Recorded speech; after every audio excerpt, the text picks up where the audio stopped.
For today's video guys, magluluto tayo ng itlog sa araw. Sabi nila, makakapagluto daw ang iyong panahon. Dahil wala tayong gasol dito tayo. Pabalikan natin after 3 minutes. Ito po yung kawali. Kawali. Painit natin. A few moments later. Tingnan ko na. Oh. Ayan po yung kawali na ginamit namin. After 1 hour. Okay, go. Lagyan mo na mantika. Guys, maglalagay na kaming mantika. Konti lang, ang pakadami. Konti lang. Yeah. Akin yung itlog. I-video mo kami, kasama kami. Ay, sorry. Kung narin yung prepare. Pwede mo na yan, Brian. Lagyan mo na kasi. Ay, totoo nga. Totoo nga naluluto mo. Lagyan mo kasi. Asin. Ay, gusto daw. Naluto mas. Diba? Naluto. Guys, tingnan po, naluto ko yung itlog.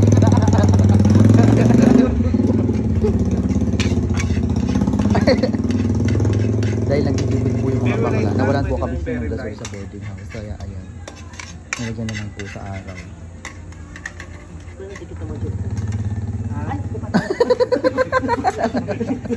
Sobrang init po. Ayan. Ba't binasag mo naman yung ano? Pwede na nakapagluto. Tignan nyo guys, pwede na tayo magluto sa init ng araw. Oo nga. Ayan. Pero nalusaw. Kaya hindi talaga ako marunong magluto ng itlog. Pwede na yata to, di ba?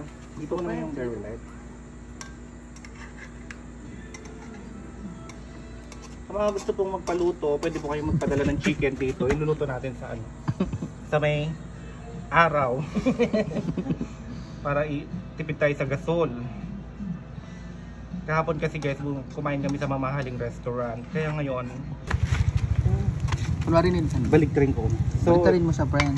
eto na guys, babalik rin na natin. Pwede na siya. Oh my god, Wala, perfect. naluto, Naluto nga perfect. siya. Oh my god. Kaya gayahin nyo na to guys. Huwag na kayo magluluto ng itlog sa kalan. Para tipid. Para makakapipid. Guys, ang aming finished product. Kakainin na natin. Kakainin na po. Hindi ako kung anong lasa ng ano. Itlog na Iluto sa ano. bilad na araw. Binalat na. Taste test. Ang tamis. Ang sukalyasin na yun. Asukal ata yung nilagay nyo. Hindi asin eh. Ang harap.